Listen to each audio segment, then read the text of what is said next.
tokoh-tokoh di sini yang lahir secara intelektual. Artinya begitu kita mendiskusikan urusan pilpres di Ciputat, seharusnya menjadi basic diskusinya itu adalah basic intelektual. Karena itulah yang membedakan. Karena Ciputat ini setahu saya, kalau teori sosial itu pernah ada mazhab Frankfurt, di sini tuh ada mazhab Ciputat.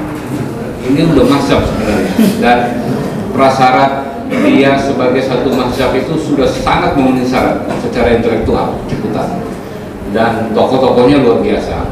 Ada Nur, kemudian Jumardi Azra dan lain-lain, banyak sekali. Apalagi yang memotori gagasan Islam progresif, wah di sini pusatnya, ini gudangnya di Indonesia.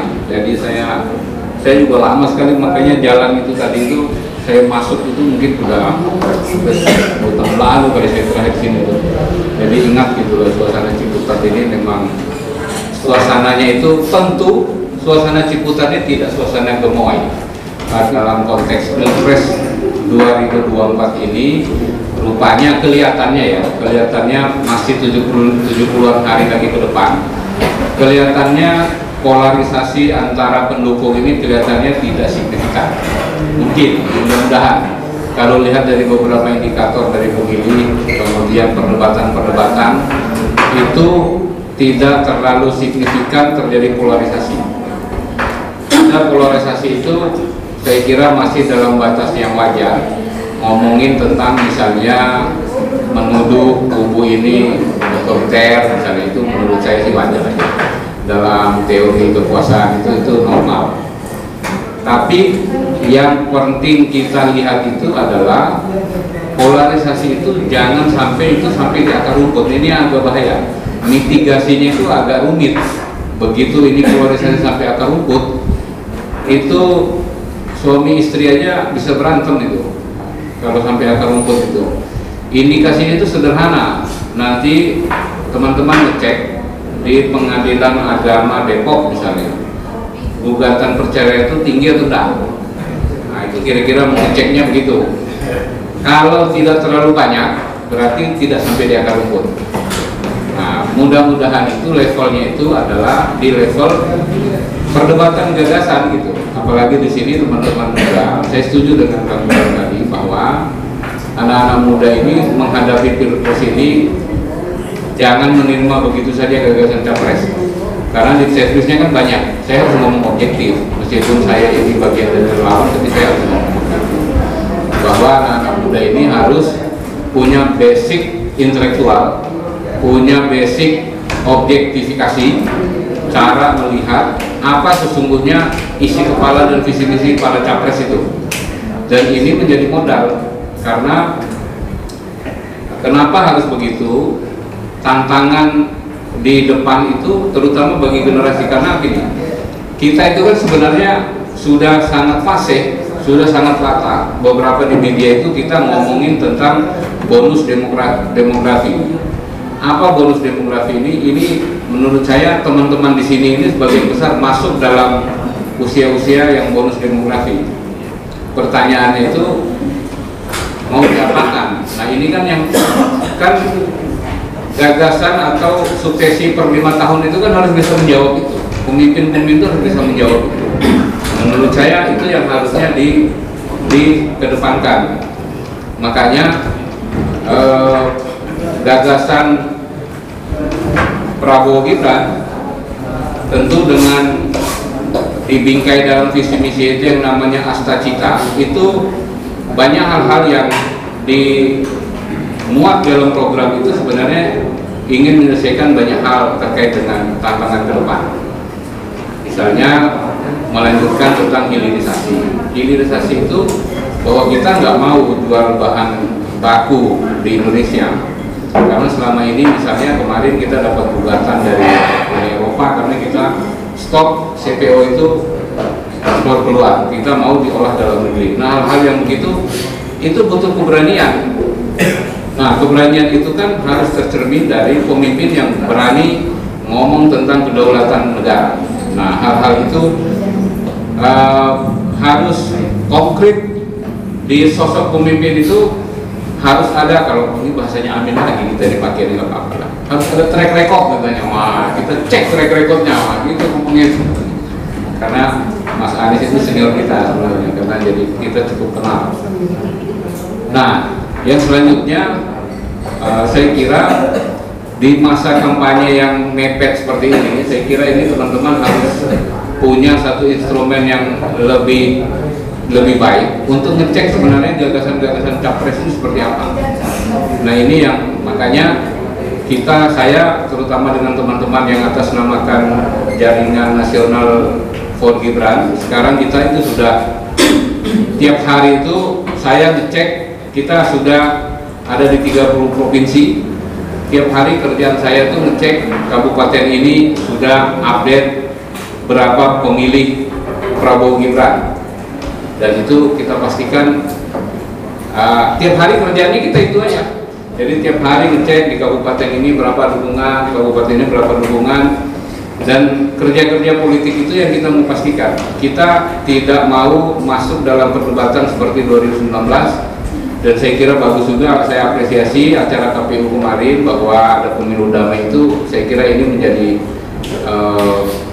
standing point yang baik bahwa pemilu ke depan ini harus riang gembira, karena jangan sampai bertarung di bawah, nanti siapa yang kalah nanti masuk kabinet. Nah itu sudah ada contohnya soalnya kan? Makanya saya kira itu harus hati-hati di situ. Nah ini penting. Saya kira itu dulu yang saya sampaikan, karena waktu dan lain-lain nanti kita lebih banyak diskusi begitu ya. Terakhir prinsipnya bahwa pemilu ke depan, hampir 70-an hari ke depan, saya kira penting untuk ngecek apa sebenarnya visi dan gagasan tiga paslon ini.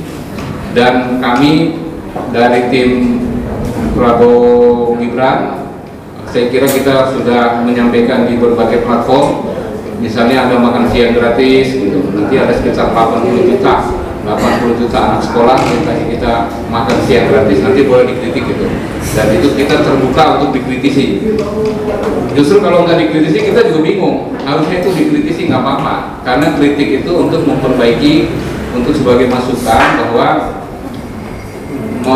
program makan siang gratis yang kita canangkan dan beberapa relawan kita sudah diminta memang untuk jalan untuk menjalankan program itu. Beberapa relawan saya kira sudah bergerak sampai lapangan. Saya kira itu. Assalamualaikum warahmatullahi wabarakatuh. Sebenarnya kalau lihat dalam teori kekuasaan itu ada eksekutif, legislatif, dan yudikatif. Itu trias politika namanya. Jadi tiga kekuasaan di tiga kekuasaan gitu, dan itu harus saling check and balance gitu. Nah, kalau lihat sekarang presiden itu simbol dari eksekutif, sementara DPR itu legislatif, dan beberapa lembaga hukum itu kayak Mahkamah Agung itu simbol dari yudikatif. Makanya kalau dari tim Ganjar Mahfud ngomong tentang intervensi kekuasaan, ya sebenarnya sih di legislatif itu ketua DPR-nya dari PDIP sebenarnya. Jadi kita bingung juga ini, bahwa yang dinamakan intervensi kekuasaannya siapa yang mengintervensi siapa yang main intervensi siapa. Ini kelihatannya juga harus clear gitu, karena satunya ini ketua DPR. Jadi di daerah-daerah juga kepala daerahnya banyak sekali dari PDIP itu. Jadi ini sebenarnya apa strategi yang dimainkan oleh pasangan lawan ini? Saya kira saya kurang paham juga ini sebenarnya. Itu satu.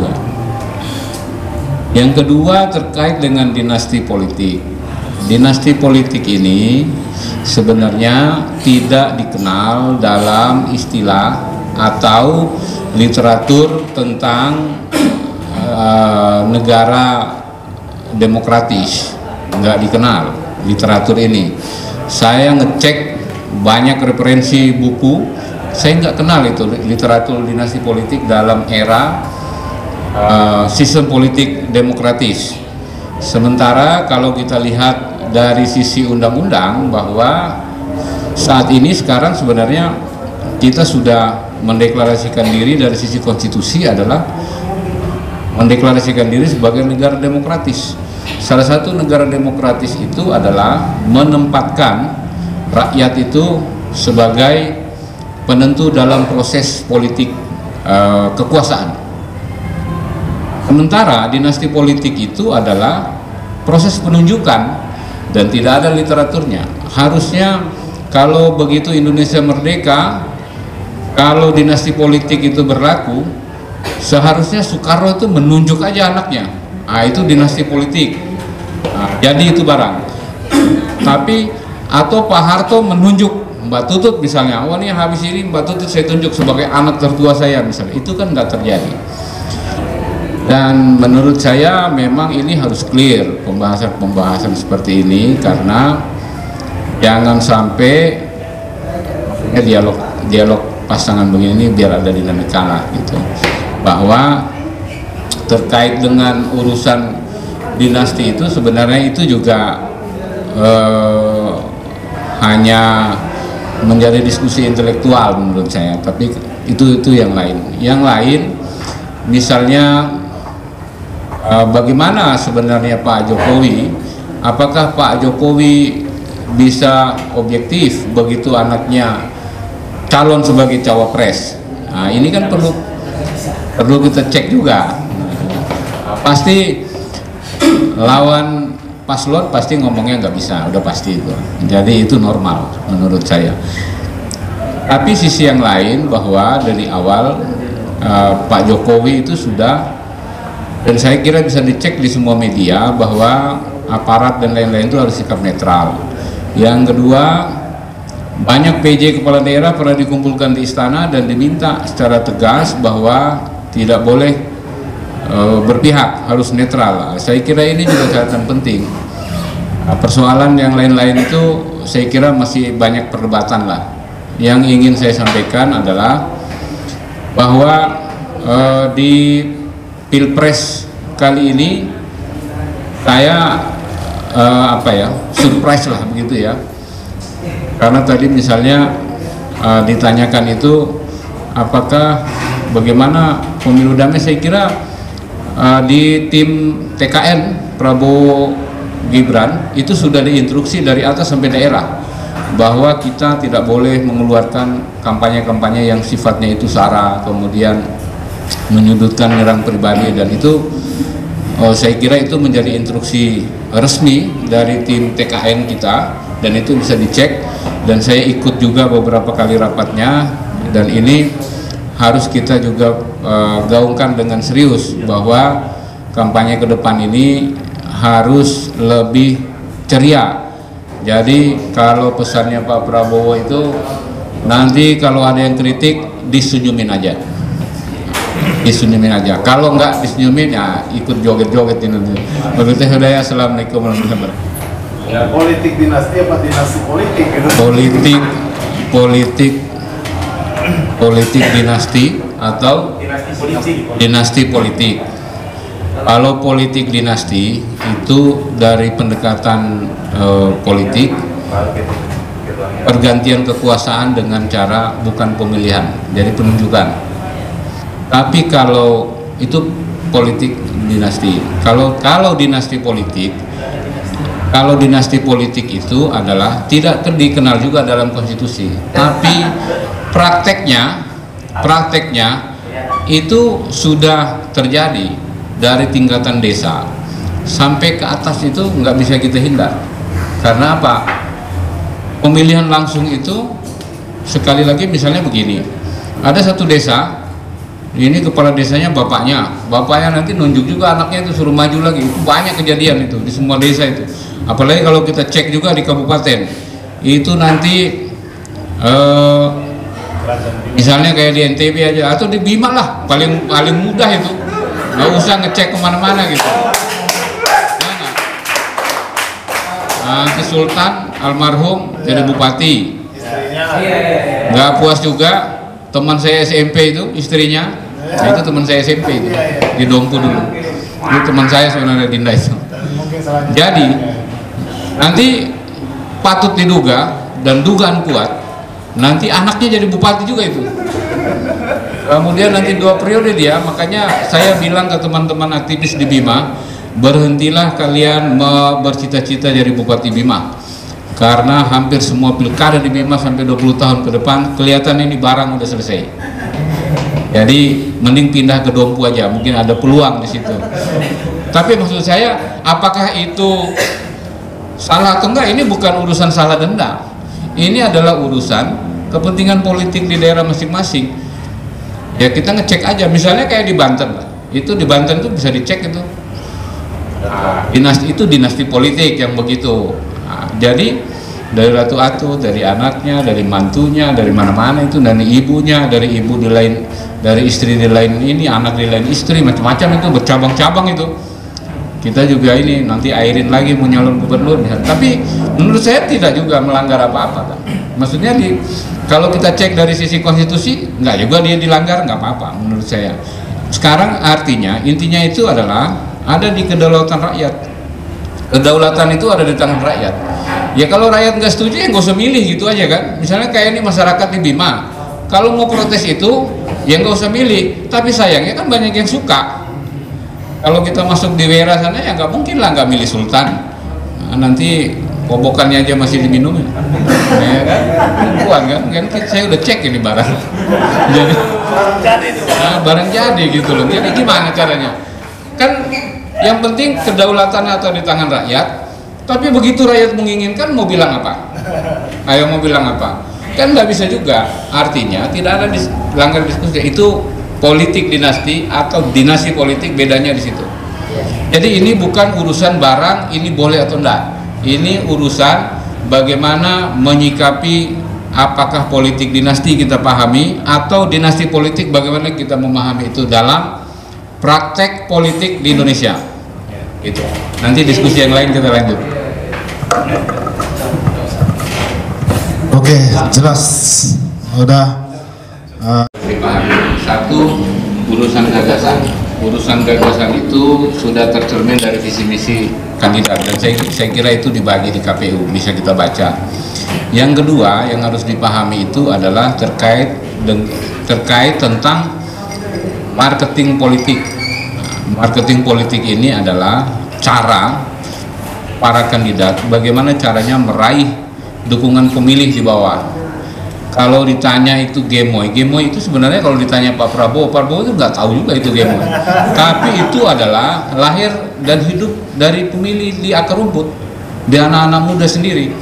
Makanya beberapa kali wawancara itu Pak Prabowo kalau ditanya, Pak itu tahu nggak gemoy? Apa itu gemoy katanya? Nah, habis dia joget gitu.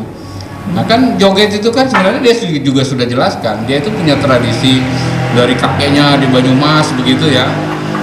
Dan ya itu sebenarnya hal-hal yang biasa aja. Maksudnya Pak Prabowo joget-joget begitu itu dia ingin memaknai pemilu ini adalah ya nggak usah terlalu tegang lah gitu. Saya kira juga itu sesuai juga dengan apa yang menjadi anak muda saat ini. Kalau tadi dibilang bahwa suara pemilih muda yang di bawah usia 40 tahun itu hampir 60%. Memang ini sangat menentukan gitu. Nah ini jadi kalau mau ngecek gagasan dan lain-lain itu saya kira banyak program-program yang sangat konkret dengan Prabowo Gibran. Misalnya tadi saya bilang bahwa untuk anak-anak muda itu nanti ada kredit usaha milenial gitu ya, startup gitu-gitu. Saya kira hal-hal itu untuk mensupport karena anak-anak muda ini kita itu angka prasyarat sebagai negara maju itu harus memiliki angka minimal 4% pengusahanya. Minimal itu 4%. Singapura itu sudah di angka 11%, jauh. Malaysia aja itu sudah 5%. Kita ini masih di angka 3,8 atau 3,2. Belum 4, harusnya sih 5. Nah itu ya salah satu yang kita mau dorong bahwa anak-anak muda ke depan itu harus banyak mental entrepreneur itu harus diperbanyak. Itu satu. Yang lain, saya kira saya juga mau kasih masukan. Terakhir ini di tim Ganjar, salah satu tim suksesnya Ganjar Mahfud ini perlu saya kasih masukan, ya kan? Biar tidak terlalu datar juga didiskusikan, perlu juga saya kasih masukan. Jadi terakhir ini pemilu damai yang digaungkan KPU ini nampaknya tidak dipahami oleh beberapa timnya Ganjar Mahfud menurut saya. Nah, terakhir ini misalnya pernyataan dari Ketua PDIP Solo, Pak Rudi, itu sebenarnya memasuki rumah tangga Pak Jokowi dengan Ibu Iriana itu sebenarnya sudah offside menurut saya. Offside-nya itu di mana? Tidak ada hubungannya ke urusan rumah tangga orang, apalagi ini presiden, simbol negara, dengan urusan. Jadi Pak Rudi ini mungkin ya, aduh jatuh tuh ST-nya, hati-hati. Jadi Pak Rudi ini menurut saya ini terlalu baper lah. Ngapain juga gitu loh urusan rumah tangga, apalagi ini simbol negara. Saya kira ini penting.